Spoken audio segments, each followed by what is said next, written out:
Bueva.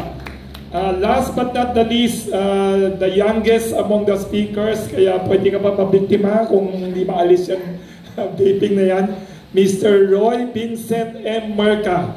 Young leader siya ng Child Rights Network.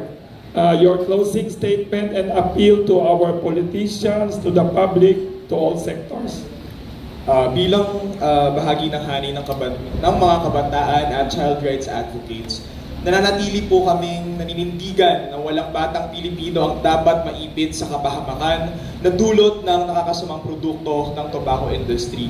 At mananatili po kami mga watchdogs sa ating pong mga politiko, sa ating pong gobyerno, at ipanawagan na amyendahan na nga po ang RA 11900 o vape law upang maibalik ang mga protective measures na kanina pa po namin binabanggit, no? At pati ang pag-advocate ng smoke-free environments sa national at saka sa national through the smoke-free bill filed in Congress and through local ordinances para sa ating community. Andito nga po ang Philippine Smoke-Free Movement na nangunguna sa kilusan para may advocate ang panukalang ito.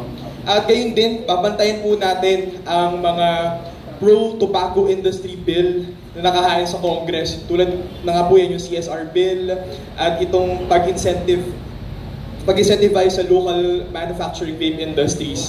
So, from pushing for stricter policies against smoking and vaping to advocating for the protection of our youth against nicotine addiction is a step toward a brighter tomorrow. So, sama-sama po tayo. Let us make a healthier, tobacco-free Philippines a reality for our children and the generations to come. Maraming salamat po.